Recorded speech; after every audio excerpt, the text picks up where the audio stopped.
Répondre à l'intervention de Nasser concernant la situation des Français sur l'immigration, Youssouf Boussouma.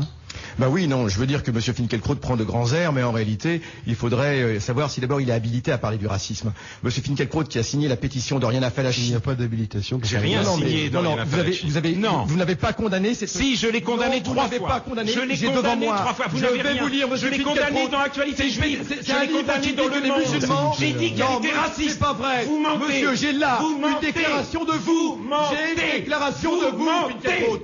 Madame Oriana, je l'ai condamné dans mais si vous n'allez pas m'intimider, vous n'allez pas m'intimider comme vous le faites avec d'autres. Excusez-moi. Monsieur Boussouma, le sujet n'est pas aujourd'hui. Monsieur Finkielkraut a l'habitude de parler, de donner des ordres. Il s'imagine que je suis encore un indigène et que le temps des colonies n'est pas terminé. Parce que le temps des colonies, il est terminé, monsieur Finkielkraut. Sachez-le. Vous, Madame Oriana Fallachi, il faut le savoir. Elle a dit que les musulmans se reproduisent comme des rats. J'ai condamné cette phrase. Je l'ai condamné.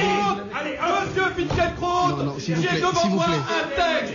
J'ai un texte devant moi, monsieur Finkielkraut. Je vais lire aux auditeurs ce que monsieur Finkielkraut a dit. Beurre FM. Listen to Beurre FM. Beurre FM, la meilleure des radios, c'est ça qui est nauré. Aujourd'hui, je le dis, je n'ai pas... En fait, la question que je voudrais poser, c'est...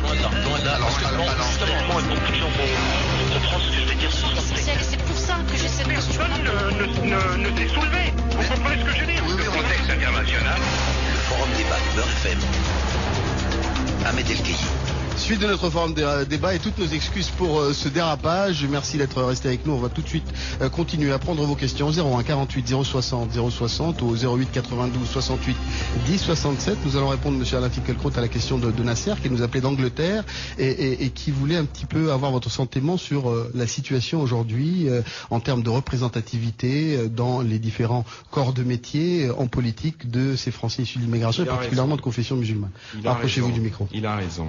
Il n'est absolument pas normal aujourd'hui que les musulmans, les gens d'origine arabo-musulmane, soient sous-représentés dans les professions qu'il a citées, dans les professions en plus qui incarnent la République.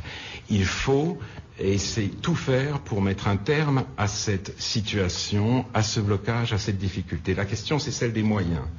Faut-il, comme d'ailleurs le demande notamment Nicolas Sarkozy, introduire une politique de quotas et de discrimination positive?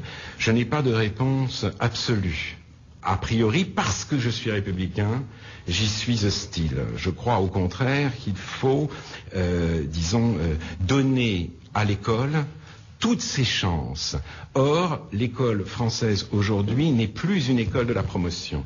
Mais ce n'est pas parce qu'elle est une école raciste, c'est parce qu'elle succombe à 20 années de démagogie délirante qui ont affaibli les programmes, qui ont, en refusant la sélection scolaire, aggravé la sélection sociale. Aujourd'hui, l'école est tellement nulle que les parents bourgeois donnent des précepteurs à leurs enfants ou les mettent dans des boîtes privées. Et cela ne peut que, si vous voulez, entretenir et même aggraver le fossé social et le fossé ethnique. Donc, qu'il y ait une vraie discussion sur ce que doit faire l'école, mais évidemment avec la perspective énoncée par votre auditeur, que précisément la représentation des immigrés dans les professions dont il parle soit digne.